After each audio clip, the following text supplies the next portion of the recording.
আল্লাহর নবী হাদিসের মধ্যে বলেন, ক্বালা রাসূলুল্লাহ সাল্লাল্লাহু আলাইহি ওয়াসাল্লাম খায়রুকুম মান তাআল্লামাল কুরআনা ওয়া আল্লামা, তোমাদের মধ্যে সর্বোত্তম ওই ব্যক্তি যে নিজে কোরআন শরীফ শিখে এবং অপরকে শিখায়। বলেন সুবহানাল্লাহ।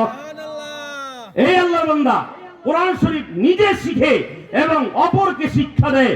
আল্লাহর নবী নিজের পবিত্র জবান মোবারক দিয়ে সার্টিফিকেট দিচ্ছেন কিয়ামতের আগ পর্যন্তের জন্য এরা হলো সর্বশ্রেষ্ঠ জাতি, এরা হলো সর্বশ্রেষ্ঠ মানব। বলেন সুবহানাল্লাহ।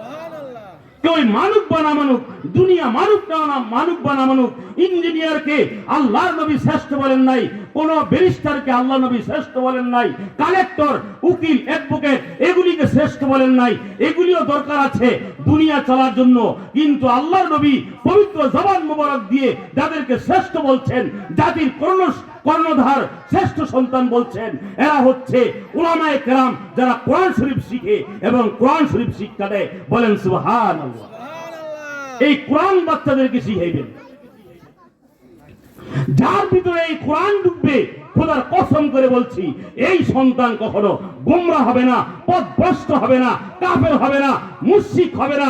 এই সন্তানকে ছোটকালে কোরআন যার ভিতরে ঢুকাই দিবেন, খোদার কসম করে বলছি, আল্লাহর ওলিদের অভিজ্ঞতা, এই সন্তান যেই কোনো পরিবেশে যাও, যত খারাপ পরিবেশে যাও, এই সন্তান কখনো নষ্টভ্রষ্ট হবে না, এমন ঈমান হারায় মরবে না। বলেন সুবহানাল্লাহ। আল্লাহ পাক প্রথম জিনিস ভালোটা ঢুকাইছে। মেরে মহতরম দোস্ত, আরেক হাদিসের মধ্যে আল্লাহ নবী বলেন, লম্বা চূড়া হাদিস বলার সময় নাই, সব হাদিস। আরেকটা হাদিস বলি, আল্লাহর নবী বলেন, ক্বালা রাসূলুল্লাহ সাল্লাল্লাহু আলাইহি ওয়াসাল্লাম মান ক্বারাআল কুরআনা ওয়া আমিলা বিমা ফিহি উলবিসা ওয়ালিদাহু তাজাই ইয়াউমাল কিয়ামা যাউহু আহসানু মিন যাউইশ শামসি ফি বুয়ুতিদ দুনিয়া লাউ কানাত ফিকুম। আল্লাহর নবী বলেন, আর যেই ব্যক্তি কোরআন শরীফ পড়বে, যেই ব্যক্তি কোরআন শরীফ পড়বে এবং নিজে কোরআন পড়ে ওই কোরআন অনুযায়ী আমল করবে, দুইটা জিনিস লাগবে। কোরআন শরীফ পড়ছে এবং কোরআন অনুযায়ী, কোরআনকে মাইন্না চলে, কোরআন অনুযায়ী আমল করে। কোরআন পড়ছে কিন্তু কোরআন মানে না, কোরআন অনুযায়ী চলে না, এটার কথা বলা হয় নাই, এই বেআমলের কথা বলা হয় নাই, আমল ওয়ালার কথা বলছে। কোরআন শরীফ পড়ছে এবং কোরআনকে মাইন্না চলছে, কোরআন অনুযায়ী আমল করছে। আল্লাহর নবী বলেন, যেই পিতামাতা এই সন্তানকে কোরআন শরীফ পড়াইছিল, আল্লাহর নবী বলেন কাল কিয়ামতের দিন ওই পিতামাতাকে নূরের টুপি পরাইয়া কাল হাসরের ময়দানে আল্লাহ পাক উঠাইবেন। বলেন সুবহানাল্লাহ। নূরের টুপি পরাম কাল কিয়ামতের ময়দানে কোটি কোটি মানুষের সামনে ওই কোরআন ওয়ালার বাবা আমাকে আল্লাহ পাক উঠাইবেন। আল্লাহর নবী বলেন, এমন নূরের টুপি পরাইবে যাউহু আহসানু মিন যাউইশ শামসি, ওই নূরের টুপির আলোরে সূর্যের আলোর থেকেও বেশি প্রখর হবে, বেশি তেজ হবে, বেশি হবে।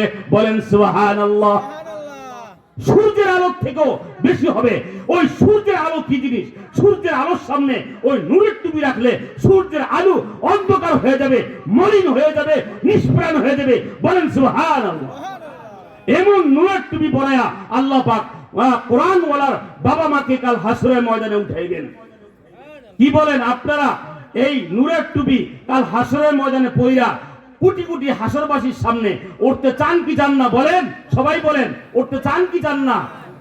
চাইলে ঘরের মধ্যে একটা সন্তান হইল এই মাদ্রাসা দিবেন, কোরআন পড়াইবেন, হাফেজ বানাইবেন, আলেম বানাইবেন, ঠকবেন না। আলেম হইয়া, হাফেজ হইয়া, কারি হইয়া আজ পর্যন্ত কোনো মানুষ দেখাইতে পারবে না একজন আলেম না খাইয়া ক্ষুধার তাড়নায় মারা গেছে। দেখাইতে পারছেন? পারবেন না। খোদার কসম করে বলছি, আল্লাহর ওলিরা কিতাবের মধ্যে লেখছে এই ইলম এমন জিনিস, এই ইলমের কারণে আলেমদের ইতিহাস আছে, আলেমরা খাইতে খাইতে মারা গেছে। বলেন সুবহানাল্লাহ। না খাইয়া মারা যায় না মিয়া, আলেমরা খাইতে খাইতে আর খাইছে আর হাদিস তালাশ করছে। হাদিস তালাশ করতে করতে এমন খেজুর খাইতে খাইতে বেশি খেয়ে লাইছে, বেশি খাইতে খাইতে বদ হজম হইয়া ওই রোগে মারা গেছে। বলেন সুবহানাল্লাহ। বেশি খাইতে খাইতে মারা গেছে, কম খাইয়া না খাইয়া মারা গেছে। এমন নজির আজ পর্যন্ত এই পুরা পৃথিবীর মধ্যে দেখাইতে পারবে না, কোন মানুষ দেখাইতে পারবে না। বলেন সুবহানাল্লাহ। হ্যাঁ, আল্লাহর পক্ষ থেকে কিছু কিছু সময় পরীক্ষা আসে। আল্লাহ নেককার বান্দাদেরকে পরীক্ষা করে অল্প সাময়িক, একদিন 2 দিন বা 1 মাস, 1 সপ্তাহ, এরকম পরীক্ষা আসতে পারে। খুদার আল্লাহ পরীক্ষা নেই, কিন্তু সর্বসময়ের জন্য আল্লাহ পাক তাদেরকে না খাওয়ায় মারেন না। বলেন সুবহানাল্লাহ। আল্লাহ খাওয়াই রাখে। আমাদের ঈমান দুর্বল, আল্লাহ পাক এত পরীক্ষা নেয় না। বলেন সুবহানাল্লাহ। আল্লাহ পাক ব্যবস্থা করে দেন। আপনি খোঁজ নিয়ে দেখেন, যত ছোট থেকে ছোট আলেম, কোন আলেম আছে না খেয়ে মরতেছে? কি বলেন, দেখাইতে পারবেন? দেখাইতে পারবেন না। আপনার ছেলেকে কোরআন পড়ায়া, হাফেজ পড়ায়া, আলেম বানায়া, মুফতি, মুহাদ্দিস, মুফাসসির বানায়া দোস্ত ঠকবেন না, ঠকবেন না, ঠকবেন না। আল্লাহ ঠকাইবে না। আমার ছাত্র হাফেজ মাওলানা জনাব মোহাম্মদ বেলাল হোসাইন সাহেব আমার জানা মতে আমার ছাত্র ছিল, অত্যন্ত নম্র ভদ্র, ভালো আলেম, ভালো ছেলে। আপনারা ওনার প্রতিষ্ঠানে পড়াইবেন, ইনশাআল্লাহ আশা করি আপনার ছেলে নম্র ভদ্র সভ্য হইয়া করে উঠবে। আল্লাহ পাক ভালো আলেম বানাইব। অনেক